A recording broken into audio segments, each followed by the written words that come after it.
L'échiquier international, bienvenue à vous. Des présidentielles finalisées ou en cours de validation, changement de donne politique, c'est plutôt vers l'Est. Des tensions aussi qui s'agrègent sur des régions pour donner lieu à de vrais drames humanitaires dans des pays autrefois jugés stables.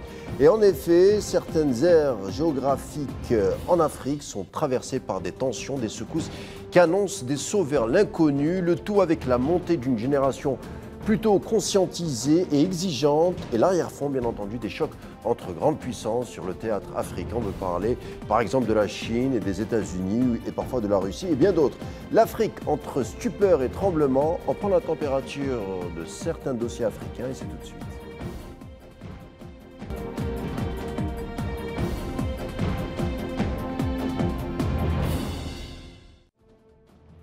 L'Afrique, la semaine a été riche en rebondissements concernant notre continent. On va s'intéresser à certains dossiers brûlants. Avec notre invité du jour, il s'agit de Siddiq Abba. Bonsoir. Alors, il y a un petit souci de communication. On va tenter de retrouver, de renouer la communication avec Siddiq Abba. Mais en attendant, on va donner quelques clés, par exemple, concernant le Cameroun, puisqu'on aurait commencé notre émission avec le Cameroun. Alors, Paul Biya, 92 ans, réélu pour la 8e fois à la tête du pays. Il sera le plus vieux président en exercice. Paul Biya a été proclamé par le Conseil constitutionnel vainqueur avec 53% et des poussières, devant Issa Chirouma, un ministre en rupture de banc qui a récolté, lui, 35% à peu près des suffrages. Alors le problème, c'est que le Conseil constitutionnel, chargé de valider officiellement les résultats définitifs, il devait le faire jeudi, sauf que ça a été reporté sans raison officielle, puisque les résultats définitifs ont été validés seulement lundi, et ça peut-être été en lien avec les manifestations massives qui ont traversé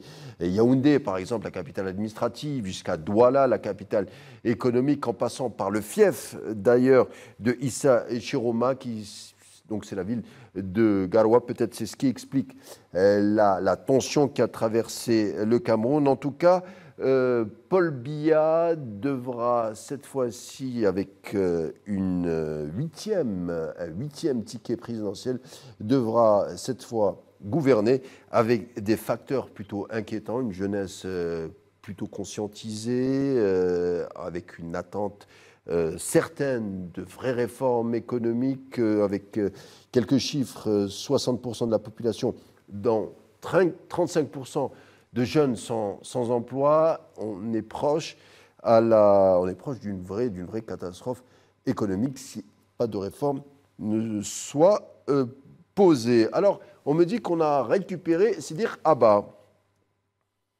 Oui, bonsoir. Bonsoir Siddiq Abba, heureux de vous retrouver. On vous avait perdu. Alors vous êtes journaliste et auteur. Bonsoir, bienvenue. Oui, merci, c'est un plaisir d'être avec vous. Oui. Le plaisir est partagé. Alors Siddiq Abba, on avait commencé avec le Cameroun, avec, on l'a dit, la réélection pour la 8e fois de Paul Biya, sauf que cette réélection, elle s'est effectuée, on va dire, dans des conditions de tension assez inquiétantes. Un commentaire déjà. Oui. Non, c'est tout à fait exact. La présidentielle a connu des tensions préélectorales. Ensuite, au moment des votes, des opérations de vote, il y a eu de nouvelles tensions.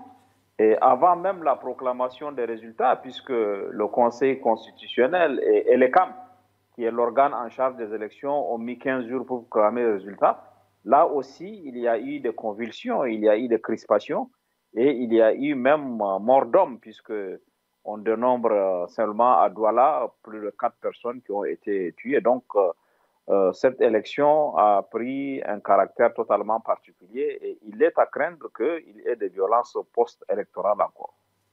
Alors Paul Biya, 92 ans, réélu pour la 8e fois, vous l'avez dit, des tensions ont traversé le pays. Mais je voulais vous poser la question en tant qu'analyste. Cela dit quoi sur le Cameroun d'aujourd'hui? On a dit que le défi pour Paul Biya sera économique, avec quelques chiffres qui peut-être dessine les prochains défis pour l'administration de Paul Biya, puisque le défi premier sera de créer l'emploi, puisque des jeunes sont sans emploi à hauteur de 35%. Alors si rien ne change au niveau économique, le futur demeurera incertain, même pour Paul Biya, l'inénarrable, le perpétuel Paul Biya.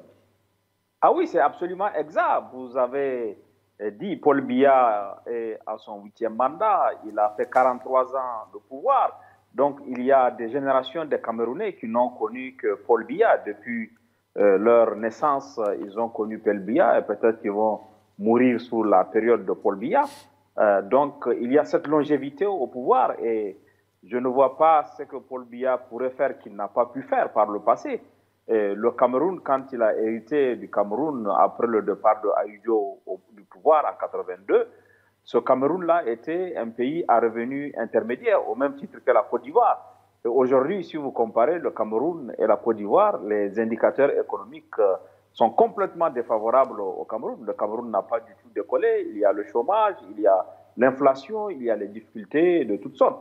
Mais pour moi, le principal défi de Paul Biya sera de pouvoir d'abord imposer sa victoire. Ça, ce n'est pas acquis. Rien ne dit qu'il n'y aura pas de graves convulsions au Cameroun, puisque, comme vous savez, Issa Chiroma, qui a été son ministre, conteste cette victoire et a appelé les gens à résister. Donc, ça promet des lendemains douloureux pour le Cameroun. Et avant même de pouvoir dérouler son agenda économique, il lui faudra d'abord asseoir la stabilité. Et pour moi, cet épisode-là, cette étape-là n'est pas du tout gagnée pour le moment. Vous savez, pour compléter un peu le tableau, beaucoup de gens disent que Paul Biya passe plus de temps à l'étranger qu'il ne passe du temps au Cameroun. Il y a un décompte dont je ne peux pas garantir la crédibilité qui dit que Paul Biya a passé presque 4 années à Genève. Quand on met bout à bout les différents séjours qu'il a fait en Suisse, c'est presque 4 années de son pouvoir qu'il a passé à Genève en Suisse parce que très souvent, chaque année, il va à Genève et il lui est arrivé de rester 52-53 jours. Donc, il y a une sorte de pilotage automatique que connaît le Cameroun aujourd'hui, puisque l'homme est âgé de 92 ans. Et même d'un point de vue de la faculté à 92 ans, on n'a pas les réflexes peut-être qu'il faut pour pouvoir être disponible 24 heures sur 24, parce que la gestion d'un pays demande une disponibilité 24 heures sur 24.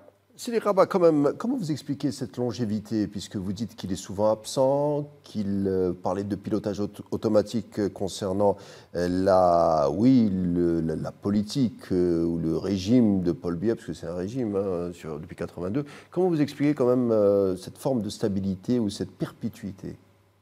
Oui, c'est exact, parce qu'il a réussi à empêcher à l'opposition de s'organiser. Il n'y a pas d'élection, chaque scrutin au Cameroun est émaillé parce qu'il y a la mise en place d'une gouvernance qui permet d'avoir le contrôle sur l'ensemble des leviers du pouvoir. On parle de la structure qui organise les élections, et l'ECAM, c'est une structure dont l'indépendance est plus que douteuse. Il n'y a pas, à la différence d'autres pays de la région, une commission électorale nationale indépendante avec des prérogatives spécifiques. Donc, il y a d'abord le contrôle à ce niveau. Il y a ensuite le contrôle au niveau des organes qui sont chargés d'arbitrer le contentieux électoral.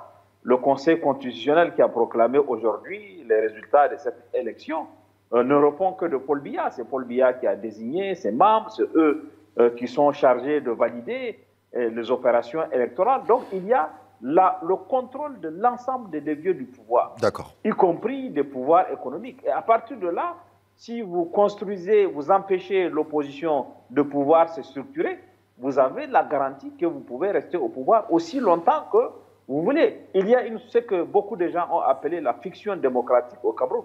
Chaque 7 ans, on organise des élections et chaque 7 ans, on a les mêmes résultats avec, comme on a dit en 2012, peut-être que c'est Maurice Kamto qui a gagné du MRC, qui a gagné l'élection, on ne sait pas, en tout cas, on retrouve le même scénario cette année. La victoire de Biya a été déclarée. Donc, si vous mettez bout à bout toutes ces différentes stratégies de conservation du pouvoir, vous arrivez à ce résultat qui permet d'avoir un affichage démocratique. Mais dans la réalité, il n'y a aucune démocratie dans l'exercice du pouvoir au Cameroun. On continue de parler des présidentielles. Cela concerne cette fois la Côte d'Ivoire. Alassane Ouattara, 83 ans, à la tête du pays depuis 2011, d'après la Commission électorale indépendante, conforterait une large avance dans plusieurs départements. Les résultats sont attendus dans la soirée. Les partisans de Ouattara, on le dit, se préparent à fêter le 4e ticket présidentiel. Oui, c'est tout à fait exact. Je crois qu'on peut faire une sorte de comparaison. À la différence de Biya, Ouattara a un bilan. Il a quand même réussi à construire des infrastructures routières, ferroviaires. Il a donné une sorte d'élan économique à la Côte d'Ivoire aujourd'hui, qui est, comme on sait, qui représente 40% du PIB de la zone Union monétaire économique d'Afrique de l'Ouest, les 8 pays de l'Afrique de l'Ouest qui ont en commun le franc CFA. Donc, Ouattara, à la différence de Biya, a des résultats. Maintenant, c'est sur le plan politique. Cette élection, il faut dire les choses, n'ont pas eu l'inclusivité qu'on aurait pu attendre, puisque les deux principales forces politiques du pays, le Parti démocratique de Côte d'Ivoire, PDCI, de l'ancien président Ari Konan Bédié et qui est présidé par Tidjane Thiam, n'a pas pu présenter de candidat. Le PPACI, le Parti des peuples africains de Côte d'Ivoire, de Laurent Gbagbo, n'a pas pu présenter de candidat. Donc, le Front populaire ivoirien de l'ancien Premier ministre Akin Guessan n'a pas pu avoir sa candidature. Il y a quand même, donc, du point de vue de l'inclusivité, du point de vue du pluralisme, il s'est passé quelque chose qui peut peut-être expliquer le résultat auquel on est arrivé, puisqu'il n'y a pas suffisamment de compétiteurs à la hauteur du président Ouattara. Donc, le résultat qui va être proclamé n'est pas une grande surprise, puisqu'en amont, tout a été fait pour que cette victoire soit acquise. Alors la Côte d'Ivoire, deuxième économie régionale derrière le Nigeria, Côte d'Ivoire, pays stable de l'Afrique francophone. D'ailleurs, la France demeure un partenaire de premier plan. Près d'1 millier d'entreprises françaises opèrent dans le pays, dont environ 300 filiales ou succursales. On l'aura compris avec Ouattara, c'est aussi la victoire d'un certain patronat français, même si l'Élysée s'est gardé de commenter ce scrutin. Mais il n'est pas, c'est un secret de polichinelle que la France a beaucoup d'intérêt en Côte d'Ivoire. Il y a 3 vols quotidiens entre Abidjan et Paris. Il y a des entreprises que vous avez soulignées. Une grande partie de l'économie ivoirienne est contrôlée par des entreprises françaises.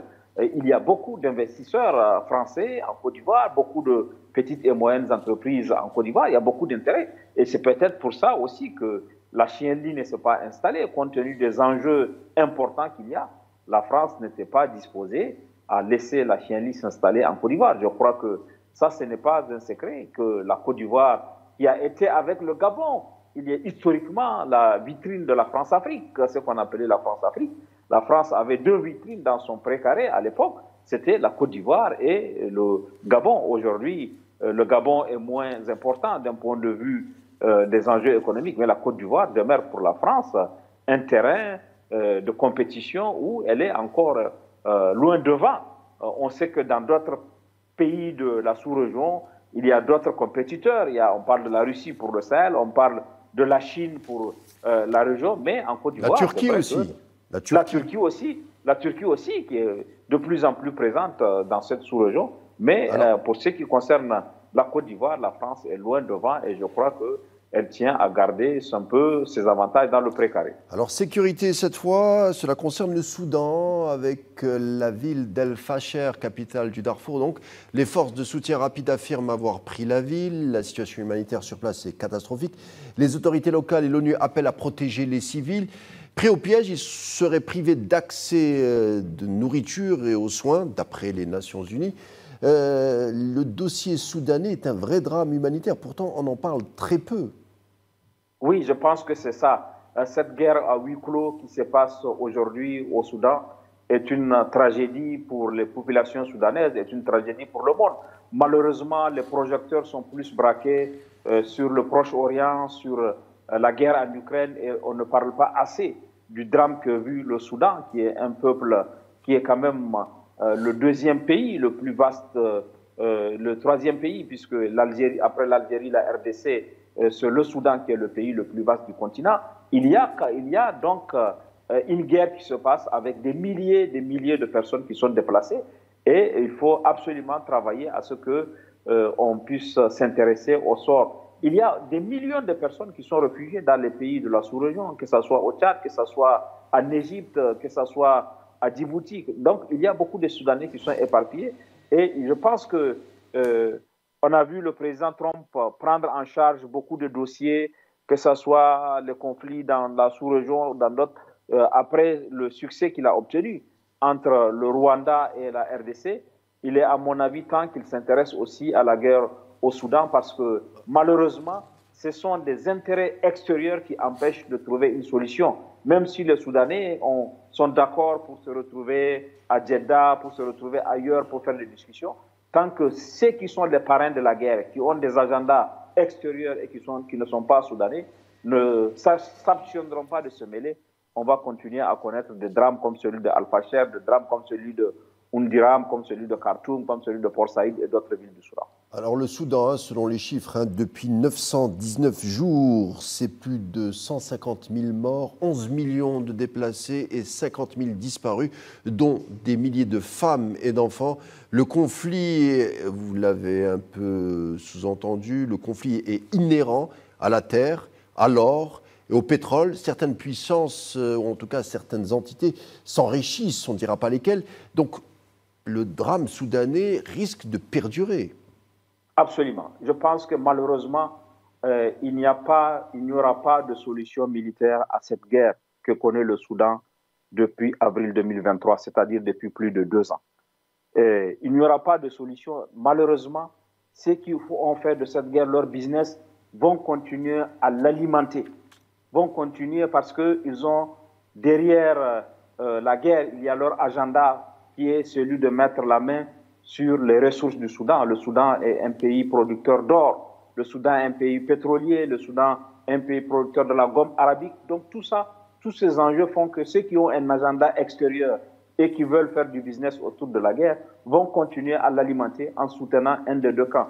Il faut, je pense, que la communauté internationale fasse pression sur les pays qui sont les parrains de la guerre, que l'on connaît, qu'on ne va pas citer sur cette antenne, mais tout le monde les connaît et il faut faire pression sur eux parce que dès qu'eux mettront fin à l'appui qu'ils apportent aux belligérants soudanais, on pourra avancer vers une solution politique, vers une solution de compromis. Jusqu'ici, toutes les tentatives de trouver une solution politique n'ont pas marché parce que ceux qui sont derrière ont leur agenda et ont intérêt à ce que cette guerre se poursuive pour qu'ils puissent tirer le maximum de profit. Enfin, on finira avec Sédik Rabat, Madagascar. Andry Rajoelina, l'ex-président renversé, a été déchu de sa nationalité, renversé il y a une dizaine de jours, puis remplacé par la donne militaire, selon les affirmations de plusieurs médias. La décision par décret implique que Andry Rajoelina, destitué le 14 octobre, après avoir fui l'île, alors secoué par des semaines de manifestations, ne pourra plus se présenter à une élection puisqu'il avait la nationalité française. Qu'est-ce qui s'est passé dans cette île, première exportatrice mondiale de vanille? Mais qu'est-ce qui s'est passé? On a l'impression que les événements se sont enchaînés à une vitesse grand V. Oui, je crois que le président n'a pas su gérer la petite crise qui est née comme ça d'une revendication matérielle parce que les gens demandent plus d'accès à l'eau potable, à l'électricité. Ça n'a pas pu être géré convenablement et la crise qui avait des motivations matérielles s'est transformée en crise politique en tenant le président Rajoel pour responsable de cette absence d'accès à l'eau potable aux services essentiels. Les gens en ont profité pour poser cette revendication politique et malheureusement, comme souvent en Afrique, le pouvoir n'a pas pu gérer. Au lieu de répondre par la négociation, à Proforé opposé à la force, puisqu'il y a eu 22 morts quand même avant que le président ne chute. Et il a été rattrapé par une affaire, puisqu'on a su, avant la présidentielle, il avait la double nationalité, ce qui était interdit par le code de la nationalité malgache. Il est passé en force pour se présenter malgré sa double nationalité. Et aujourd'hui, cela le rattrape, il a été renversé. Et le fait qu'il ait justement la double nationalité, qui n'est pas reconnue par la Constitution, a fait que ses adversaires ont profité pour le liquider politiquement. Aujourd'hui, il n'a plus aucun moyen de rebondir puisqu'il n'a pas la qualité de malgache, sauf s'il renonce à sa nationalité française et demande sa réintroduction à la nationalité malgache, ce qui peut prendre du temps. Et à mon avis, malheureusement, son règne s'est achevé sur cette très mauvaise note. Dernière question, Sidi Kaba, avec Madagascar, plusieurs opposants de l'ancien président en exil sont revenus sur la Grande Île ces derniers jours. Ils ont été accueillis, ils ont été accueillis par des centaines de Malgaches en liesse dans les aéroports. D'autres opposants ont été libérés de prison après une série de grâces présidentielles, c'était le 12 octobre dernier, qui pourraient aussi jouer un rôle dans la future équation politique que forcément connaîtra l'île. Alors, quelle est la suite, selon vous, des élections, une période de transition, une plateforme citoyenne pour décider d'un calendrier politique? Sauf que la population n'a pas trop le temps d'attendre, surtout les jeunes qui demandent des réformes économiques d'urgence. Oui, je crois que les jeunes ont dit qu'ils ne font pas un chèque en blanc aux militaires pour qu'ils puissent gérer comme ils veulent. Ils vont maintenir la pression sur les militaires pour que la période de transition soit la plus courte possible, qu'on aille à des élections vite. Et quel que soit le pouvoir qu'il va prendre, il aura pour principal défi, justement, de trouver du travail aux jeunes malgaches, d'assurer une meilleure répartition, parce qu'il y a eu beaucoup de scandales de corruption et chaque régime est empêtré dans ces scandales de corruption. Je crois que le prochain régime aura pour principal défi celui de trouver du travail pour les jeunes, de leur donner une perspective, parce que ce renversement du régime de André Rajoelina a été fait par la mobilisation des jeunes. Quiconque viendra au pouvoir, s'il n'intègre pas cette donne, risque de connaître le même sort. Je crois que c'est pour ça que les militaires ont compris, ils vont faire rapidement une transition, permettre des élections libres, pluralistes et démocratiques, et celui qui aura gagné va pouvoir s'atteler justement à cette urgence de trouver du travail aux jeunes et une meilleure répartition de la richesse malgache. Parce que, comme vous avez si bien rappelé, Madagascar n'est pas un pays pauvre, c'est un pays qui produit de la vanille, il en est le premier exportateur mondial, la vanille rapporte beaucoup d'argent et Madagascar a d'autres atouts aussi. Donc il faut que la richesse malgache, qui a un des plus grands potentiels de biodiversité au monde, il faut que cette richesse soit équitablement partagée pour éviter qu'il y ait à l'avenir aussi une situation comme celle que le régime renversé a connue. Juste une dernière chose, Sidi Kaba, dans tous les dossiers que nous avons évoqués, le facteur jeune a joué un rôle déterminant. Absolument. Nous sommes aujourd'hui en Afrique face à une jeunesse connectée. Les jeunes et Internet aussi, les jeunes connectés. C'est ça justement, une jeunesse connectée qui suit ce qui se passe à travers le monde et qui n'est pas prête à accepter ce qui avait été accepté par dans les années précédentes. C'est pour ça que tout régime qui n'intègre pas aujourd'hui la question de jeunes, de perspectives qu'ils peuvent leur donner, qui n'intègre pas dans sa gouvernance la place de la jeunesse, l'accompagnement qu'on doit lui apporter, va connaître le même sort que ces régimes-là. Même au Cameroun, vous avez vu, c'est la jeunesse qui est le fer de lance de la contestation de la réélection de Biya. Et partout sur le continent, aujourd'hui, la jeunesse est prête à en découdre avec des régimes qui ne seront pas regardants, qui n'auront pas une gouvernance vertueuse et qui n'auront pas pour souci d'avoir une meilleure répartition de la richesse nationale. Merci Sidi Kaba pour ces éclaircissements à travers plusieurs dossiers qui traversent notre continent. Je rappelle que vous êtes auteur et journaliste et je vous dis à bientôt. À bientôt, merci beaucoup, merci pour votre invitation. L'échiquier international est fini pour aujourd'hui. Bonne soirée, on se dit à demain.